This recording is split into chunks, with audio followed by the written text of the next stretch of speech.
Are you a parent who wants to give your child a financial head start? Well, you are in the right place. Welcome to Beyond Piggy Banks. I'm George, and in each episode we explore simple, practical ways to shape your child's financial future. And the best part, you don't need a financial degree, and you don't need a lot of money to begin. The earlier you act, the bigger their advantage becomes. Let's build their future.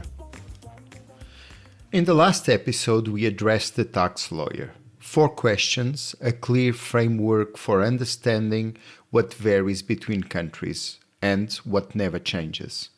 Today, the platform, where you can actually open the accounts, where the ETFs live, where the contributions land every month, where the engine runs.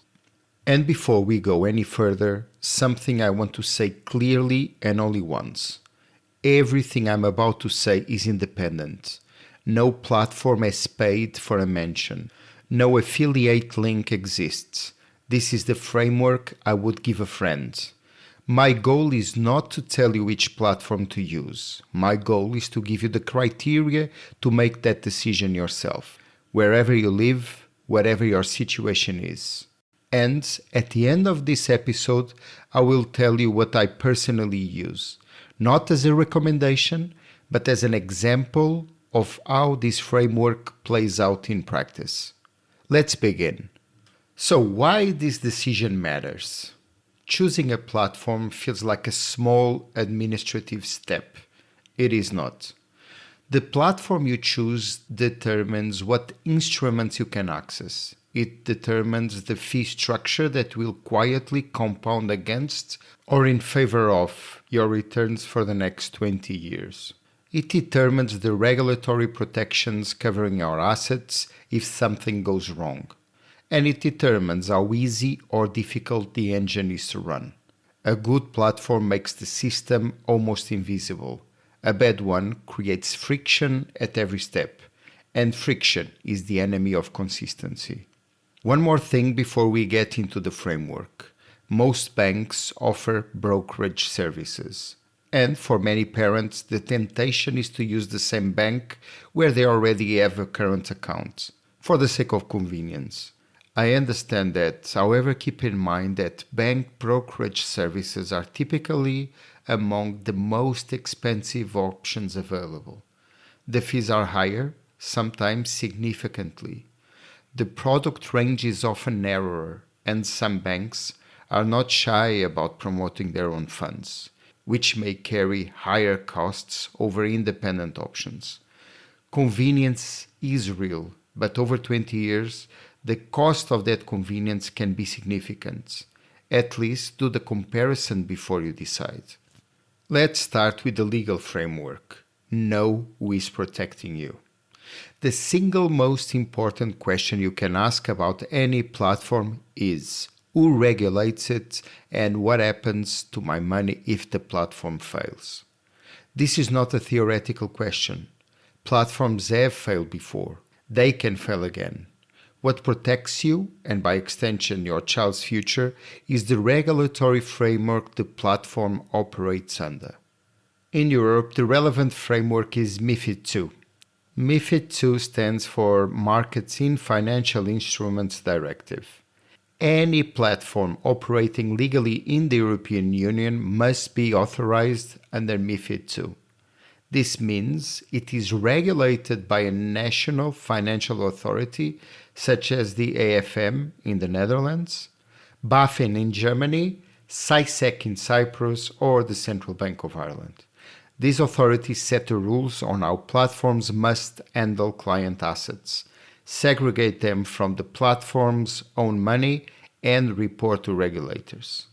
Alongside MiFID II, EU investors benefit from national investor compensation schemes. In most EU countries, if a regulated broker fails, your securities are protected, typically up to €20,000, though this varies by country. Securities themselves, the ETFs are typically held in a segregated account and do not form part of the broker's assets, meaning they are protected even in case of insolvency. In Switzerland, platforms must be authorized under FINMA, the Swiss Financial Market Supervisory Authority. Swiss investors benefit from the Swiss Banking Deposit Protection Scheme for cash, and securities are similarly held in segregated custody. In the UK, the FCA, the Financial Conduct Authority, is the relevant regulator. UK investors benefit from the Financial Service Compensation Scheme, FSCS, which protects investment accounts up to £85,000 if an authorized firm fails. In the United States, brokers must be registered with the SEC, the Securities and Exchange Commission, and be members of FINRA. Client accounts at the US brokers are protected by CPEC, the Securities Investor Protection Corporation, up to $500,000, including $250,000 for cash. The practical takeaway is simple. Before you open an account anywhere, check the regulator. Search the platform's name on the regulator's official register. If it's not there, do not proceed. Moving on to the types of platform. There are 5 main types of platform. Each has a different purpose, a different cost, and a different fit for what we are building. Number 1, full service brokers. An advisor manages everything. Expert guidance, personal relationship, but significant cost. Advisory fees, management fees, and transaction costs stack up quickly. For a simple passive portfolio, you are paying for a level of service the strategy does not need. It's best suited for complex, large-scale financial situations. The cost is high. Number 2, discount online brokers. Direct market access, no advice, low fees. You make your own decisions. The platform just executes them. This is where interactive brokers, DeGiro, XTB, and similar names sit. For a deliberate, low-cost passive strategy, this is often the best fit. The cost is low to medium. Number 3, robo-advisors. Answer a few questions and the platform builds and manages your portfolio automatically. Investing, rebalancing, adjusting risk over time. Minimum effort, genuine discipline. The trade-off is an extra layer of fees on top of fund costs. Scalable Capital and Nutmeg are well-known European examples. The cost is medium. 4th type, neo-brokers. Mobile first, commission-free, simple. Trade Republic and Trade 212 are the most prominent in Europe. Easy to set up, low barrier to entry, fractional investing available. Worth understanding the platform's business model and regulatory stand before committing long-term. The cost is very low. The 5th type and last type is banks with brokerage. As stated before, convenient, but usually expensive, limited in range and sometimes conflicted. Use only if you have done a thorough fee comparison and confirm it holds up. In most cases, it won't. The cost is very high. Now, regardless of which type of platform you choose, here are the criteria that matter. Number 1, regulation and investor protection. Already covered, verify the regulator. Check the compensation scheme. Confirm that your securities are held in segregated accounts. This is non-negotiable. Number 2, fee structure. Fees come in multiple forms and not all of them are visible at first glance. You will have transaction commissions, which they are charged every time you buy or sell. Some platforms charge 0 commissions on ETFs.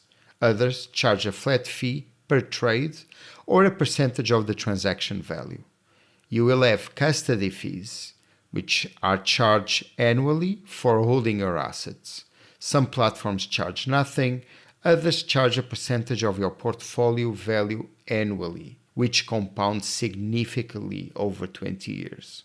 You will have inactivity fees, charged if you do not trade for a defined period. For a long-term passive investor who checks their portfolio twice a year, this is particularly worth checking.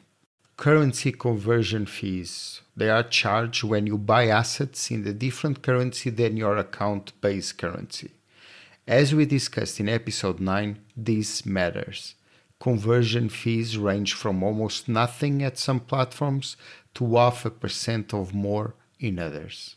Always calculate the total cost of ownership and not just the headline commission. Take into consideration automation capability. Does the platform support automatic recurrent investments? Can you set up a monthly contribution that invests automatically without manual intervention? This is the feature that makes the system self-driving, and not every platform offers it. And also consider currency handling. If you plan to invest in funds denominated in a different currency than your account, understand how the platform handles that conversion.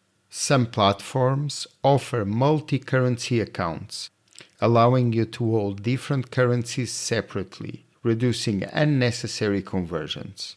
Others convert automatically, often at an unfavorable rate. By now, you have the framework. Let me bring it together into a simple decision process. Step 1. Confirm the platform is registered with your country's financial regulator. If it's not, stop.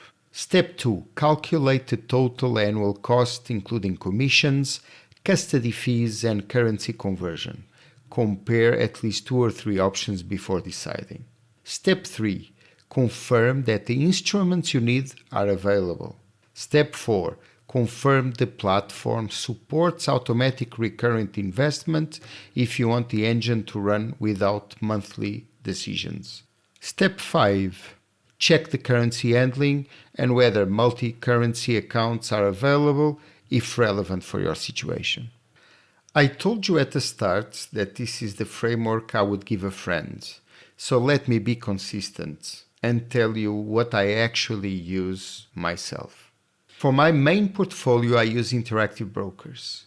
It is not the simplest platform, but it offers the broadest instrument range, the lowest currency conversion costs, and the regulatory structure I trust for a portfolio I intend to hold for decades. For smaller, more accessible investing, I also use the Giro. Simpler interface, lower barrier to entry, and well established across Europe. These are not recommendations, they are disclosures. Your situation, your country, and your priorities may point you somewhere different. Use the framework and find what fits you. One final note before we close. I will soon release a bonus episode on investment scams. Knowing the red flags is as important as knowing the framework. The bonus episode will be in the Beyond Piggy Banks feed. The engine is built, the allies are in place. Time, diversification, compounding, automation. The dangers are named, the ingredients are understood, the basket is chosen, the tax lawyer is addressed, and now the platform is selected. There is one episode left in the core series, and it's the one that makes all of this worthwhile. Episode 13, the handover, the finish line.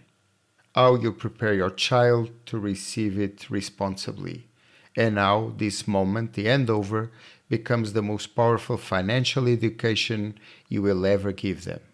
Building the engine was always in service of something bigger than the money. I'm George, and I'm here because your child deserves the advantage we never had. We are done hoping for the best, we are building it. Subscribe to Beyond Piggy Banks on Spotify, Apple Podcasts, or wherever you listen. The clock is ticking.